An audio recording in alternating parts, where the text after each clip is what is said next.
কোটা প্রথা বাতিল এবং 35 চাকরির আবেদনের বয়সসীমা 35-এর দাবিতে শিক্ষার্থীরা তাদের পদযাত্রা নিয়ে এই মুহূর্তে গণভবনের অভিমুখে পদযাত্রাটি শুরু করেছেন এবং সেই পদযাত্রাটি টিএসসি থেকে তাদের সংক্ষিপ্ত সমাবেশ শুরু হয় দুপুরবেলা 12:30 দিকে এবং সেখান থেকে তাদের এই পদযাত্রা নিয়ে গণভবনের উদ্দেশ্যে এই মুহূর্তে বিকাল 4:30টার দিকে তাদের এই পদযাত্রাটি শুরু করে এবং সেখান থেকে তারা বারবার জানাচ্ছিলেন যে তারা তাদের এই দাবিগুলো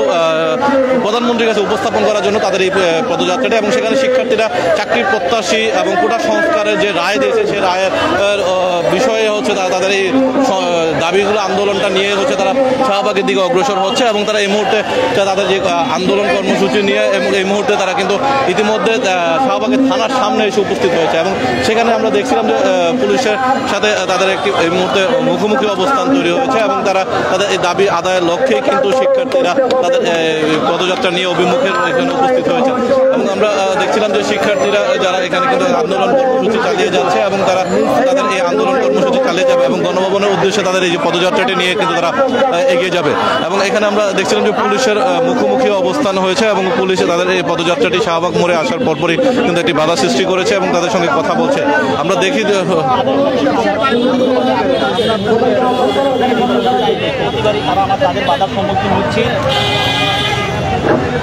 পিছনে আসেন সামনে গেলে হয় ভাই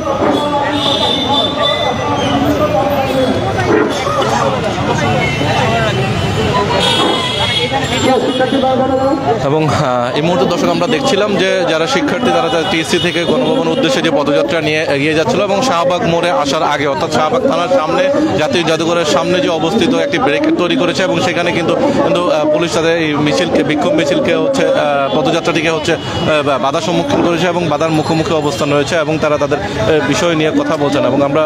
তাদের সরাসরি যুক্ত রেখেছিলাম এবং দেখানোর চেষ্টা করছি আজকের এই কর্মসূচি থেকে এবং শিক্ষার্থীদের যে আন্দোলন কর্মসূচি এবং তাদের এখানে প্রায় শত শত শিক্ষার্থী কিন্তু আজকে এখানে উপস্থিত হয়েছেন এবং তাদের যে আন্দোলন কর্মসূচি নিয়ে এবং তাদের দাবিগুলো উপস্থাপনের জন্য কিন্তু শিক্ষার্থীরা কিন্তু তাদের আজকের এই কর্মসূচি পালনের জন্য এবং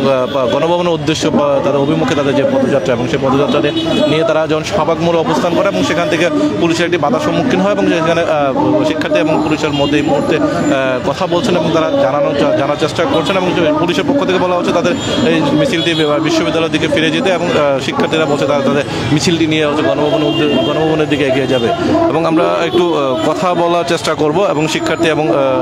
শৃঙ্খলা বাহিনীর সদস্য যারা রয়েছেন তাদের সঙ্গে আমরা শিক্ষার্থীরা মনে করি রাষ্ট্র যেখানে একটা সঠিক সিদ্ধান্ত দিয়েছে আমাদের আজকের এই আন্দোলন থেকে এই রায় থেকে প্রত্যাখ্যান করছি এবং যে কুঠাপোটা বাতিল করেছিল মাননীয় প্রধানমন্ত্রী জননেত্রী শেখ হাসিনা বঙ্গবন্ধুর কন্যা 1971 সালে যে বঙ্গবন্ধু আমাদের এই বৈষম্যের কারণে একটি স্বাধীন রাষ্ট্র উপহার দিয়েছেন। 2018 সালে সাধারণ শিক্ষার্থীদের কথা বিবেচনা করে তারাও এই কুঠাপোটাকে বাতিল করে সমাজের ন্যায় প্রতিষ্ঠার লক্ষ্যে তিনি এই সিদ্ধান্তটি নিয়েছিলেন বলে আমরা শিক্ষার্থী সমাজ মনে করি। এমন অবস্থায় আমরা আজকের আন্দোলন থেকে আপনাদের মাধ্যমে আমরা বলতে চাই কুঠাপোটা যে বাতিল করেছিল রাষ্ট্র বা সরকার, আমরা রাষ্ট্র বা সরকারের হয়ে আপনাদের কাছে বিনীত অনুরোধ করব বিষয়টি আমরা সংশ্লিষ্ট কর্তৃপক্ষের সাথে আমরা বিষয়টি সমাধান করতে চাই। পাশাপাশি চাকরিতে প্রবেশের বয়সসীমা একটা ধারাবাহিক প্রক্রিয়া। আপনারাও জানেন ব্রিটিশ আমলে চাকরিতে প্রবেশের বয়সসীমা ছিল 23 বছর, পাকিস্তান আমলে হয়েছে 25 বছর, তারপরে আবার আপনারা দেখেন 27 বছর হয়েছে 71-এর পরে এবং 1991 সালে যখন স্বৈরাচার সরকার ছিলেন তখন শিক্ষার্থী সমাজের জীবন থেকে সময় নষ্ট হয়, আবার বিবেচনা করে বয়সসীমাকে বৃদ্ধি করে 30 করা হয়। আপনারা জানেন ব্রিটিশ আমলে গড়াই কত ছিল, তারপর পাকিস্তান আমলে গড়াই ছিল 40 বছর, তারপরে 57 বছর, এখন 74 বছর প্লাস। মানে বাংলাদেশে চাকরিতে প্রবেশের বয়সসীমা বৃদ্ধিকে একটি ধারাবাহিক প্রক্রিয়া আমরা মনে করি। আমরা রাষ্ট্রকে বারবার এই বিষয়টি জানান দেওয়ার চেষ্টা করেছি। আপনারা দেখেছেন আমাদের এই দাবির বিষয়টি কিছু মহল মিথ্যা বিভ্রান্তিমূলক তথ্য রাষ্ট্রের এখন আমাদের মাননীয় প্রধানমন্ত্রীর কাছে উপস্থাপন করায় শিক্ষার্থীরা দীর্ঘদিন ধরে রাজপথে আন্দোলন করে যাচ্ছে। আপনারা জানেন প্রবেশের বয়সসীমা বৃদ্ধি একটি ধারাবাহিক প্রক্রিয়া, এটা রাষ্ট্রের নিজস্ব ক্ষতিকে করে থাকা উচিত। আমাদের আন্দোলন আসলে ওনাকে আগে বলো। তারপরেও আমরা শিক্ষার্থীরা বারবার কিছু গুটি কয়েক আমরা থেকে আরম্ভ করে কিছু লোক আছে যারা মাননীয় প্রধানমন্ত্রীর কাছে সবসময় তেলবাজি করে নিজের স্বার্থ হাসিল করতে চাই। আমরা শিক্ষার্থী সমাজ মনে করে থাকি মাননীয় প্রধানমন্ত্রীর কাছে সঠিকভাবে আমাদের পক্ষে হলে তিনি আমাদের বিষয়টি সমাধান করবেন। আজকে আমরা আজকের এই পদযাত্রা থেকে আপনাদের সাহায্য সহযোগিতা চাচ্ছি। আমাদের যে দাবিটি রয়েছে দাবিতে আমরা মাননীয় প্রধানমন্ত্রী বরাবর দরখাস্ত নিয়েছি সংশ্লিষ্ট কর্তৃপক্ষের কাছে আমাদের এই শিক্ষার্থীদের সমন্বয় করে দেওয়ার জন্য আপনাদের কাছে আমাদের আজকের এই সময়ে পদযাত্রা থেকে আপনাদের কাছে আহ্বান করবো। কোনো রকম নাই, আমরা আপনাদের ভাই আপনাদের বোন। আমার বোনের সন্তান হলে আমার বোনের আপনাদের কাছে বঞ্চিত হলে রাষ্ট্র বিদেশের পরিবেশের কাছে লাঞ্ছনার শিকার হবে। আমরাও শিক্ষিত সমাজ, দেশে বর্তমানে শিক্ষিত 12 লক্ষ শিক্ষিত সমাজ রয়েছে। আমরা দাবির একটা অংশ। আমরা মনে করি আপনারা আমাদের যুক্তির দাবি সংশ্লিষ্ট কর্তৃপক্ষের কাছে আমাদের 5 সদস্য বিশিষ্ট 10 সদস্যের টিম হোক আপনারা থেকে আমাদের দাবির বিষয়টি ওনাদের কাছে উপস্থাপন করার সুযোগ করে দিবেন। এই বিষয়ে আমাদের মাননীয় প্রধানমন্ত্রী বিষয়টি বিবেচনা করে যে সিদ্ধান্ত দেবে আমরা শিক্ষার্থী সমাজ মেনে নিব।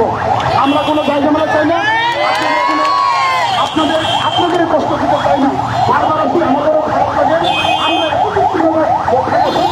দর্শক, আমরা আপনাদেরকে সরাসরি যুক্ত রেখেছি এবং দেখানোর চেষ্টা করছিলাম আজকের এই কর্মসূচি থেকে শিক্ষার্থীরা তাদের যে দাবিগুলো নিয়ে পুলিশকে অবগত করছেন এবং আইন শৃঙ্খলা বাহিনীর সদস্যরা এই মুহূর্তে মিছিলটির সামনে অবস্থান নিয়েছেন এবং তারা একটি মিছিলটিকে পদযাত্রা যে অর্থাৎ যে তাদের গণভবন অভিমুখে যে পদযাত্রাটি ছিল সেই পদযাত্রাটি ইতিমধ্যে তাদের শাহবাগ মোড়ে হচ্ছে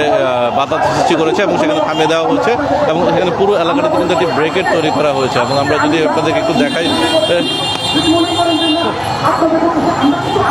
এবং আপনাদের যদি একটু দেখানোর চেষ্টা করি যে আজকের এই কর্মসূচি বা তাদের বাস্তবায়নের লক্ষ্যে কিন্তু তারা গণভবন উদ্দেশ্যে যে পদযাত্রা নিয়ে তারা এগিয়ে যাচ্ছিল এবং সেটিতে কিন্তু ইতিমধ্যে একটু বাধা সৃষ্টি হয়েছে এবং শাহবাগ মোড়ে পুরো এলাকাটি কিন্তু ইতিমধ্যে পুরো